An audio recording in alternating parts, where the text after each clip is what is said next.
मी सा गा पानी पानी धा पा पद पद गा नी धा सा मी सा गा पानी पानी धा पा पद पद गा नी धा सा ही गाथा अस्तित्वाची शौर्याची पराक्रमाची ही गाथा अस्तित्वाची शौर्याची पराक्रमाची या मातीमधल्या कणाकणातील मौल्यवान रत्नांची या मातीमधल्या कणाकणातील मौल्यवान रत्नांची कर्तृत्व इथे गगनाला भिडे परिमोल जाणून ठेवू व्यक्तिविशेष व्यक्तिविशेष. नमस्कार. Radio MPSC Guru spreading the knowledge powered by spectrum अकॅडमीमध्ये मी प्रिया तुम्हा सगळ्यांचं स्वागत करते. मित्रांनो, आपण व्यक्तिविशेष या सत्रात सामाजिक, कला, क्रीडा, विज्ञान, तंत्रज्ञान, तत्त्वज्ञान, समाजकारण, राजकारण, चित्रकला अशा सगळ्याच क्षेत्रात ज्या व्यक्तींनी स्वतःचं असं अस्तित्व निर्माण केलं आहे आणि त्यांच्या जीवन प्रवासाने आपल्याला प्रेरणा मिळते अशा व्यक्तींविषयीची माहिती या सत्रात त्यांच्या जन्मदिवसानिमित्त किंवा त्यांच्या स्मृतिदिनानिमित्त करून घेत असतो. आज आपण व्यक्तिविशेष या सत्रात देवेंद्रनाथ टागोर यांच्या जीवन प्रवासाविषयीची माहिती ऐकणार आहोत. महर्षी देवेंद्रनाथ टागोर म्हणून प्रख्यात असलेले बंगाली समाजसुधारक, प्रखर राष्ट्रवादी, गद्यकार आणि ब्राह्मो समाजाचे अर्धोयू महर्षी देवेंद्रनाथ टागोर. राजा द्वारकानाथ टागोरांचे देवेंद्रनाथ हे ज्येष्ठ पुत्र, रवींद्रनाथ टागोरांचे वडील. देवेंद्रनाथांचा जन्म कलकत्ता येथे त्यांच्या जोडासांको भागातील प्रसिद्ध वाड्यात झाला.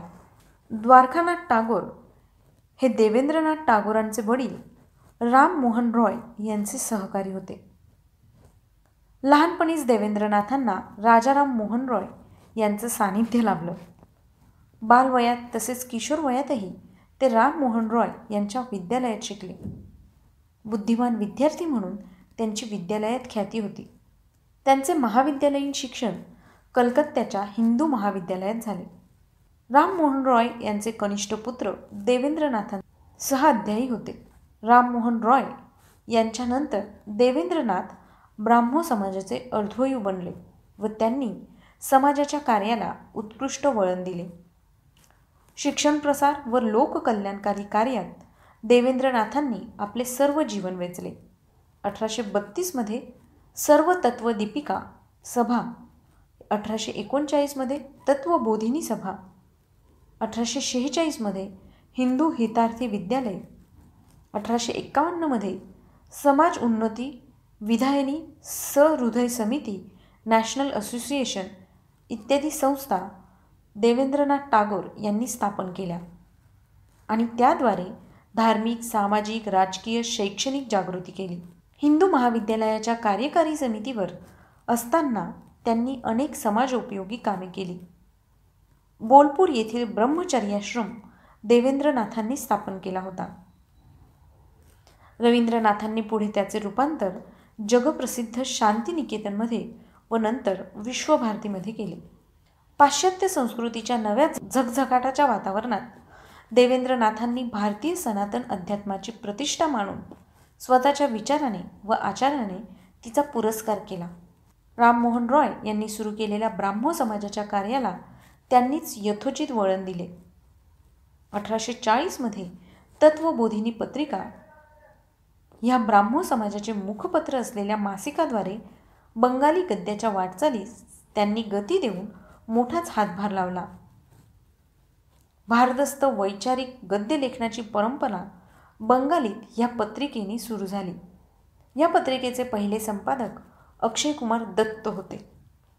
देवेंद्रनाथांची ब्राह्मो धर्मावरील निरूपणे व ब्राह्मो समाजातील व्याख्याने या पत्रिकेत नियमितपणे प्रसिद्ध होत. त्यामुळे लोकजागृती होऊन समाजाच्या ध्येय धोरणांचा व विचारांचा प्रसार होण्यास खूपच मदत झाली. ऋग्वेदाच्या बंगाली अनुवादास प्रथम देवेंद्रनाथांनीच हात घातला. 1849 आणि 1850मध्ये ब्राह्मधर्म हा त्यांचा महत्त्वपूर्ण ग्रंथ होय. त्यांनी पाश्चात्य तत्त्वज्ञानाचाही सखोल अभ्यास केला होता. संस्कृत व्याकरणही बंगाली भाषेत प्रथम त्यांनीच आणले आणि त्यांनीच लिहिले. 1898मध्ये स्वरचित जीवनचरित्र हे त्यांचे आत्मचरित्र फारच मनोरंजक आहे. त्यांच्या ह्या आत्मचरित्राचे पुढे सत्येंद्रनाथ टागोर आणि इंदिरा देवी या दोघांनी देवेंद्रनाथ टागोर यांचे स्वरचित जीवनचरित्र या नावाने इंग्रजीत भाषांतर देखील केले. ब्राह्मोधर्मासंबंधीची देवेंद्रनाथांची मते व विचार त्यांच्या ब्राह्मोधर्मेर व्याख्यान 1861 आणि 1866मध्ये खंड 2मध्ये या पुस्तकात ते संकलित केलेलं आहे. याचबरोबर 1852मध्ये लिहिलेलं आत्मतत्वविद्या आणि 1860मध्ये लिहिलेलं ब्राह्मधर्मेर मत ओ विश्वास हे त्यांचे उल्लेखनीय ग्रंथ आहेत. देवेंद्रनाथांच्या अंतःकरणात वास्तव्य करणारा साहित्यिकच द्विजेंद्रनाथ व रवींद्रनाथ यांचा साहित्य गुरु होय. देवेंद्रनाथांमधील खरा साहित्यिक त्यांच्या स्वतःच्या आनुषंगिक लेखनात व्यक्त झालेला नसून तो त्यांनी आत्पेष्टांनी व स्नेहसोबत्यांना अनौपचारिकपणे लिहिलेल्या पत्रांमधून आणि आत्मचरित्रातून व्यक्त झाला आहे. अक्षयकुमार दत्त, ईश्वरचंद विद्यासागर यांच्या बरोबरीने देवेंद्रनाथही स्वतःच्या नकळत नव्या बंगाली गद्याची जडणघडण करीत होते. त्यांची ही गद्यशैली त्यांच्या मुलांनी विशेषतः द्विजेंद्रनाथ व रवींद्रनाथ यांनी उचलली व खूपच विकसित केली. देवेंद्रनाथांच्या ब्राह्मधर्म या ग्रंथाच्या दुसऱ्या खंडाचे मराठीत गद्य भाषांतर बा कोरगावकर यांनी 1927मध्ये आणि याच ग्रंथाचे मराठीत पद्यात्मक भाषांतर शहाजी प्रतापसिंह महाराज यांनी ब्रह्मसावंत 58मध्ये केले आहे. शांतिनिकेतन या ठिकाणीच देवेंद्रनाथांचे निधन झाले. तर मित्रांनो, ही होती देवेंद्रनाथ टागोर यांच्याविषयीची माहिती. देवेंद्रनाथ टागोर यांचा मृत्यू 19 जानेवारी 1905 रोजी झाला. तुम्हाला ही माहिती कशी वाटली ते आम्हाला नक्की कळवा. चला तर मग मित्रांनो, मी प्रिया तुम्हा सगळ्यांची रजा घेते.